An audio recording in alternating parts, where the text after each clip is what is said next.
Thank you very much. It's good to be here. That was a great opening for this committee. Unfortunately, it makes too much sense. We don't have a lot of sense up here in D.C. I've been on the Ag Committee now for 6 years. And I'm going to read a little speech I got here because I got a great staff and they write these things down. They expect me to read them. And then I'm going to speak from the heart because I do have some opinions. Most people know that I will speak my piece because we got a lot of problems. But it's an honor to be here.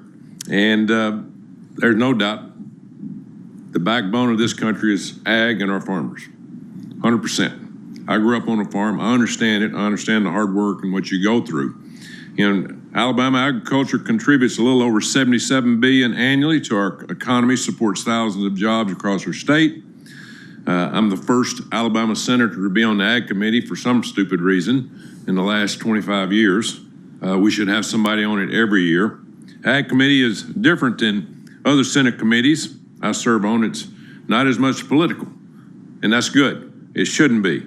It should be about a regional and universal committee that works well together. Unfortunately, sometimes it's North versus South.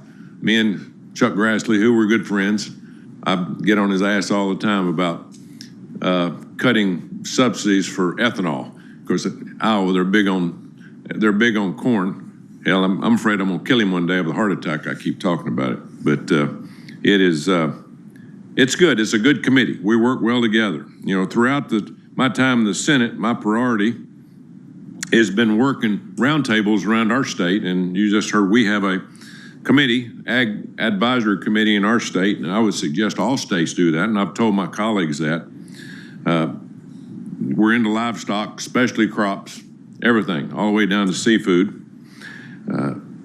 And we understand, you know, there's a better understanding than you would think that what we have on the Ag Committee that goes around, even some of the people that know nothing about farming, they actually put the time into it to understand what's going on with our farms and our farmers and what we need to do to help.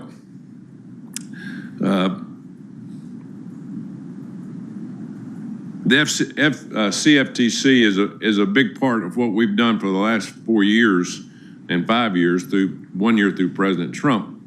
You know, we were being attacked by the SEC of Gary Gensler and his group of trying to take digital away from, you know, the ag part, but we won't get into all that because this is about ag. But just to go to show you up here, it's more about power and be able to control something than anything else. The one thing I want to tell you is, again, traveling. I travel the country. Our farmers are on life support. Most of you know that. If you don't, you're living in an area that's not very consistent with what I'm seeing. You know, we lost during the Biden administration 150,000 farms and 25,000 farmers. We'll lose farmers this year. They can't pay their bills. They can't pay their farm loans. The input costs in the Biden administration skyrocketed. And they're bitching about what President Trump's doing in Iran. The prices are going up. And my God, all we have to do is look back in 2021, 2022, and 2023. Prices were skyrocketing. You know, machinery was just unaffordable.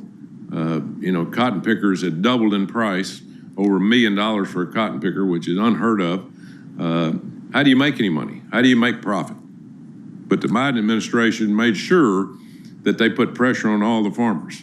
And they did it in certain ways through things that unimaginable to Americans.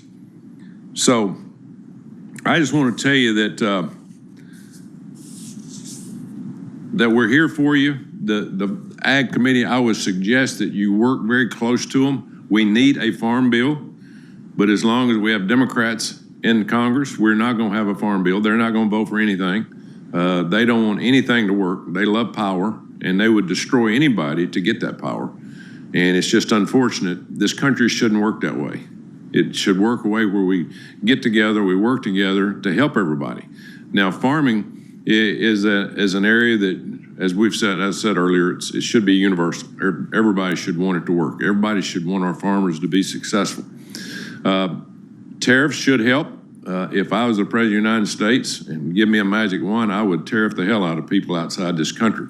I'd get our farmers back on their feet. We have to save cotton. We have the Save America Act. Save America Act says you need to buy American cotton. Folks, our cotton farmers are struggling. Prices up a little bit this year. I think it's going to help. Are they going to make a lot of money? I don't know whether they're going to make enough money to pay off their farm loans. But at the end of the day, they have had losing season after losing season. I came from a business of coaching for 30 years. You have losing seasons, you get fired. Well, that's what happens in farming business. You have losing seasons, you don't get fired, you go out of business. And we've got to address that. And this farm bill has got to do that. Crop insurance, things that go along with that is huge for all of you. And again, farm bill makes a lot of sense in a lot of areas. Sometimes, we spend too much money in it. And people ask me this. They say, Coach, the farmers like subsidies. Nobody likes a subsidy, especially farmers. But we cannot lose our farms. We have to help our farmers out. We have to make sure they stay on their feet. And all that goes through the Farm Bill. All of it goes through the Ag Committee. So get involved with the Ag Committee in the House and the Senate. They carry a big stick. They carry a big stick, and you can get things done. Those of you that have Democrat senators and congressmen and women, get involved with them. Let them know how much it affects. Don't let politics get involved. If anything shouldn't have politics in it, it's the Ag Committee, because we represent people from all areas. And we go back to COVID. Look what happened during COVID. We found out that we do not do anything in terms of making any kind of medicines, any of our drugs. They all come from overseas. One of these days, we're going to look up and we're going to say, well, hell, we don't raise anything. We don't raise our own food. And that's a shame, because we grow the best crops in the world. We just need the opportunity to cut through the red tape, all this climate scam nonsense that they put on us that cost us $1 trillion, people. It cost us $1 trillion, all this nonsense that Al Gore and all these people were pushing on us. Now, people ask me about farmers and about conservation. There's nobody that loves their land and their water and their environment more than the farmer. Nobody. But they're going to put more rules and regulation on y'all than the law should allow. And we need to stop it. We have to stop it. That's all we do up here. This place loves rules. They love regulations. They love bureaucrats. They love funding things that we shouldn't fund. The money should go straight to the farmers if we're going to spend any money, and get the bureaucrats out of it. Our country's in trouble. I'm going to make a little speech here real quick, and I'm going to get out of here. I'm running for governor. I'll be governor next year of Alabama. And I'm out. I've had 6 years of it, and you can't get anything done up here. I'm in the fourth quarter of life, and I want to get something done for my kids and grandkids back in Alabama. But our country's in trouble. We're $40 trillion in debt. We had a guy this morning on the stand at a hearing that was over COVID. He killed 9 million people across this world because of his lies and deception. And he got up there and looked like he needed to be in jail, didn't answer one question. And that's how this country's been run, by lies and deception. We lose $100 million an hour. I want you to think about this. $100 million an hour to fraud in the United States of America. 24 hours a day, 365 days a year. That's $1 trillion. $1 trillion. It's just mind-boggling to me. And you know what? Only one trying to address all that's President Trump. If you don't like him, fine. I don't care. It doesn't make me any difference. But if you like your country, you better be on the side of somebody that likes somebody that makes people accountable. Because the guy's got a good business sense, really good business sense. And he understands what's going on. Now, he's gotten us in some things that we all wonder, why are we doing this or that? But at the end of the day, his mind's in a good place. And he loves farmers. And I've talked to him about things that are going on in farming, whether it's seafood, whether it's cotton, whether it's soybeans, whether it's corn. Folks, we got to get on the same page.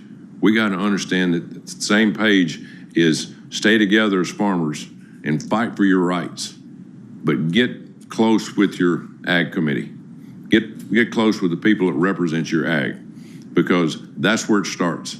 You can have these groups in there fine, and the chairman's going to do a great job in his job. But you got people that you can talk with and convince and let them know your problems. Tell them your problems.